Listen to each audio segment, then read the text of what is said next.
안녕하세요. 림쌤의 10분 역사에 오신 걸 환영합니다. 저는 여러분의 역사학습 가이드 림쌤입니다. 오늘은 중3 역사 6-2 자본주의와 사회변화로 돌아왔습니다.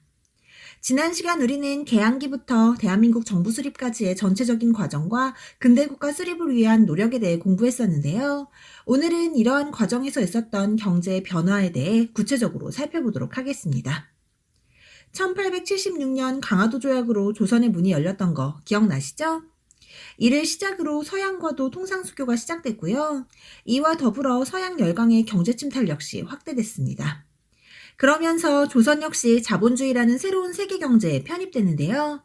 사실 아직 자본주의 경제체제에 익숙하지 않은 조선인들에게 외국과의 교역은 낯설었겠죠? 개항장에 쏟아지는 외국 물품들, 특히 질 좋은 면직물이 유입되며 국내의 수공업자들은 큰 타격을 입었고요. 일본이 우리의 곡물을 대량 수입하면서 쌀과 콩이 국외로 유출되고 이에 국내 곡물 가격은 폭등했습니다. 거기에 이모군란을 진압했던 청의 영향력이 확대되면서 개항장에서만 했던 무역이 내륙으로 확대됐고요. 이에 청과 일본의 상인들이 내륙으로 진출해 국내 상권을 침탈했습니다. 이때 우리나라의 상인들은 당연히 큰 피해를 입었고요. 이러한 외국의 경제 침탈은 시간이 갈수록 더욱 심화됐습니다. 그리고 러일 전쟁으로 한반도에 대한 독점적 지배권을 확보한 일본은 대한제국의 경제를 예속시키기 위해 화폐 정리 사업을 추진했는데요. 우리나라의 화폐를 모두 일본 제1은행권 화폐로 교체한 게 바로 화폐 정리 사업입니다.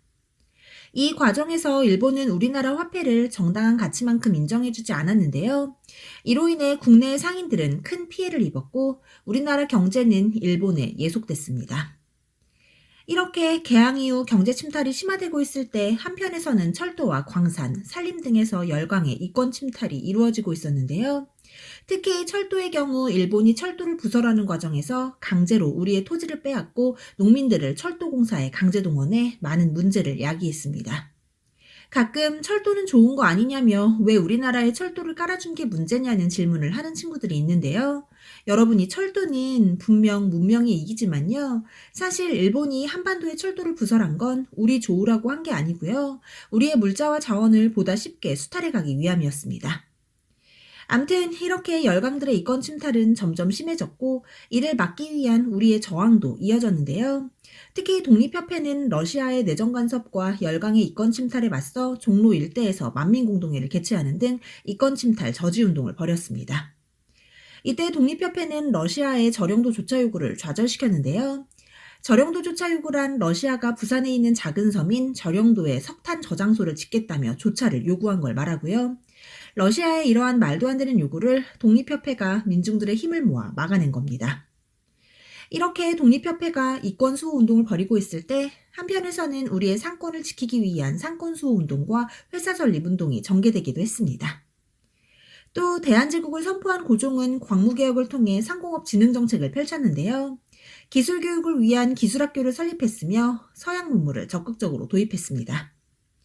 그리고 바닥난 국가재정을 확보하기 위해 토지를 조사하는 양전사업도 실시했는데요. 이때 일부 지역에 토지 소유권 증명서인 지계를 발급해 근대적 토지 소유권을 확립했습니다. 하지만 일본의 탄압으로 이러한 광무개혁이 중단되고 이후 더욱 심해진 일본의 경제 속박에 우리 국민들은 국가가 진 빚을 스스로 갚자며 국채보상운동을 전개했습니다. 중요합니다. 이때 전 국민이 금주나 금연 등을 선언하며 조금씩 돈을 모았는데요. 안타깝게도 이러한 전 국민적 모금 운동은 결국 일제의 방해로 실패하고 결국 우리는 일제의 식민지가 되고 말았죠. 그렇다면 과연 일제강점기에는 어떤 식의 경제적 수탈이 있었을까요? 우리나라의 국권을 강제로 피탈한 일본은 식민지 조선을 식량 및 원료 공급 기지로 생각해 우리를 무자비하게 수탈했는데요. 먼저 1910년대에는 토지 조사 사업을 통해 우리의 토지를 수탈했습니다. 이때 일제는 토지 소유자들에게 토지를 신고하라고 지시한 뒤 신고하지 못한 많은 사람들의 토지를 강제로 빼앗고 국유지까지 모두 조선총독부 소유로 차지했는데요. 이후 조선총독부는 토지 관리를 동양척식 주식회사에 이관했고 이에 동양척식 주식회사는 최대 지주가 되어 우리나라 농민들을 수탈했습니다. 한편 일제의 경제 수탈은 토지에만 국한되지 않았는데요. 일제는 이때 회사령을 만들어 회사를 설립하려면 무조건 조선총독부의 허가를 받게 했고요. 이로 인해 한국인의 기업 설립이 억제되고 우리의 경제 성장은 더욱 위축됐습니다. 그리고 1920년대 들어선 일제는 우리의 쌀을 뺏어가기 위해 산미 증식 계획을 추진했는데요. 당시 일본의 공업화로 자국에서의 쌀 부족 문제가 심각해지자 이를 해결하고자 우리에게 쌀 생산량의 증대를 강요한 겁니다. 그리고는 증대된 양보다 더 많은 양을 일본으로 가져가 버리고 우리에게는 만주에서 들여온 값싼 잡곡을 나눠줬습니다. 이러한 일본의 경제적 수탈은 1930년대 들어 극에 달했는데요. 먼저 일제는 경제 대공황 이후 일본 방직업에 필요한 원료 생산을 위해 남쪽에서는 면화를 그리고 북쪽에서는 양사육을 강요한 남면 북양 정책을 펼쳤고요. 전쟁에 필요한 물자를 보급하고자 병참 기지화 정책을 실시했습니다. 이때 일제는 군수공업 육성을 위해 중화학 공장을 세우고 철과 석탄 등 지하자원의 생산을 늘렸고요. 이 밖에도 한국의 인력과 물자를 무자비하게 수탈했는데요. 이때 한국의 값싼 노동력을 활용하기 위해 많은 일본 기업이 국내로 진출했고 이로 인해 식민지 경제체제가 확립됐습니다. 이때 일제가 했던 노동력 착취는 정말 심각했는데요. 이러한 식민지 경제체제로 한국의 자주적 근대화는 좌절됐고 대부분의 한국인들은 경제적으로 몰락했습니다. 이렇게 우리를 철저히 수탈한 일제. 하지만 지금도 일본의 우파학자들은 일본 덕분에 한국이 근대화를 맞이했다는 식민지 근대화론을 주장하고 있고요. 심지어 우리나라의 극우학자들 역시 이에 동조하고 있습니다. 정말 화가 나고 어이없는 부분이 아닐 수 없는데요. 여러분이 일제가 우리나라에서 했던 일련의 모든 행동은 모두 일본의 경제성장과 침략전쟁을 뒷받침하기 위함이었지 절대 우리의 근대화를 위함이 아니었습니다. 오히려 일제로 인해 생겨난 경제체제로 인해 광복 후에도 우리 사회는 혼란을 겪어야 했는데요. 지금부터는 광복 이후의 경제의 변화와 성장에 대해 살펴볼게요. 광복 이후 우리에게는 식민지 경제체제의 극복과 근대 경제체제 수립이라는 두 가지 숙제가 있었는데요. 이를 해결하기 위해 우선 일본인 소유의 농지와 산업시설을 민간에 매각했고요. 농지개혁을 통해 농민들이 자기 땅을 가질 수 있게 했는데요. 유상매수, 유상분배를 원칙으로 농지개혁을 단행한 정부는 한 가구가 소유할 수 있는 최대 토지를 3정보로 제한하고 나머지 초과되는 부분을 국가가 매입해 유상분배의 원칙에 따라 농민들에게 토지를 지급했습니다. 3정보는 지금으로 따지면 약 3,000평 정도 되는 크기고요. 분배한 토지에 대한 비용은 5년간 분할 상환할 수 있도록 해주어서 이때 많은 농민들이 자기 땅을 가질 수 있었고 지주계급은 거의 사라졌습니다. 하지만 이러한 기쁨도 잠시 북한의 기습적인 남침으로 터진 6.25 전쟁으로 우리는 다시 많은 걸 잃었는데요. 전쟁으로 인해 대부분의 산업시설이 파괴되고 식량난과 물자 부족으로 인한 피해는 말할 수 없이 커졌습니다. 이렇게 엄청난 피해를 입히고 끝난 6.25 전쟁 이후 우리는 미국으로부터 원조를 받았는데요. 이를 원조경제라고 부르고요. 이러한 원조경제는 이승만 정부 때 이루어졌습니다. 이때 미국에게 지원받은 세 가지 물자는 밀과 원당 그리고 면화인데요.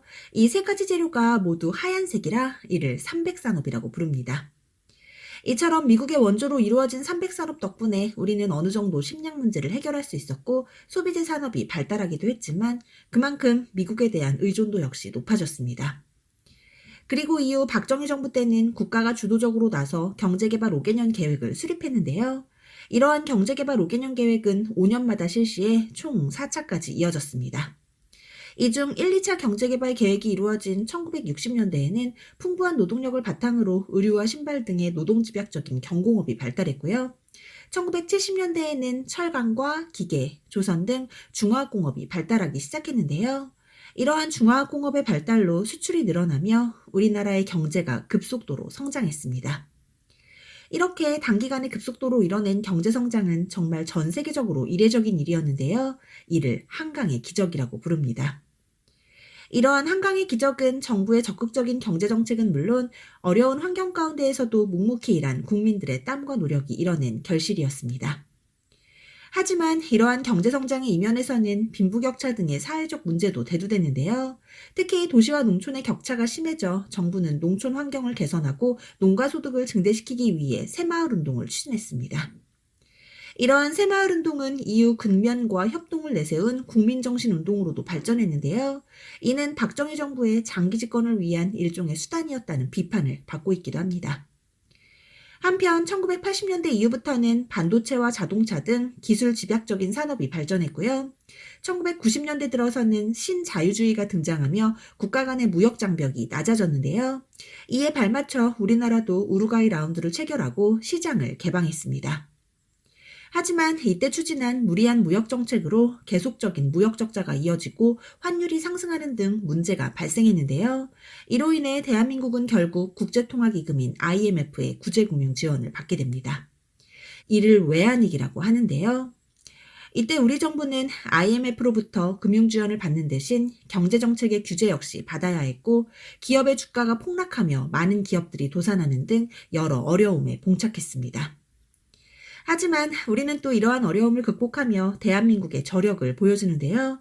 이때 정부와 국민들이 함께 전개했던 금모으기 운동은 정말 대단했습니다. 제2의 국제보상운동이라고 평가받는 이 운동에서 우리는 자그마치 227톤의 금을 모았습니다. 또 이 밖에도 김대중 정부는 외환위기의 극복을 위해 신자유주의 경제정책을 펼쳐 기업과 금융을 개혁하고 강도 높은 구조조정을 단행했는데요. 이로 인해 우리는 1년 만에 외환위기를 극복해낼 수 있었습니다. 하지만 이 과정에서 대량해고 사태로 많은 실업자가 생겼고 비정규직 노동자라는 새로운 사회 문제가 대두됐으며 사회의 양극화 현상은 더욱 심해졌습니다. 자, 이렇게 신자유주의 경제정책까지 살펴봤는데요. 다음은 우리의 노동운동이 어떻게 성장했는지 그 과정에 대해 잠깐 살펴볼게요. 앞서도 말씀드렸지만 우리는 정말 놀라운 경제성장을 보여줬는데요. 이러한 경제성장의 이면에는 노동자들의 희생이 있었습니다.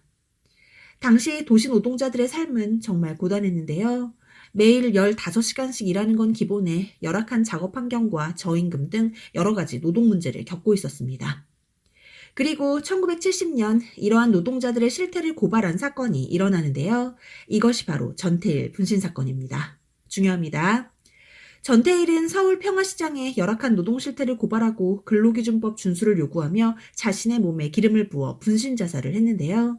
이러한 전태일의 아픈 희생 덕분에 당시 노동자들의 열악한 노동 환경이 각계각층에 알려졌고 노동운동이 본격화되기 시작했습니다.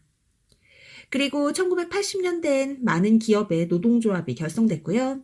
이에 1980년대 후반부터는 노동운동이 활발하게 전개됐습니다. 그리고 1990년대 이후부터는 청년 고용 문제와 비정규직 문제, 외국인 노동자의 인권 문제 등 새로운 노동 문제가 대두됐고요. 지금도 이러한 문제를 해결하기 위한 노동자들의 운동이 이어져 오고 있습니다. 한편 우리나라의 발전은 대중문화의 발달에서도 찾아볼 수 있는데요. 광복 이후 미국을 통해 서구 문화가 유입되며 우리나라도 대중문화가 자리 잡기 시작했습니다. 이러한 대중문화는 신문과 라디오, 영화, 텔레비전 등 각종 대중매체를 통해 발달했으며 당시의 시대상을 반영하고 있는데요.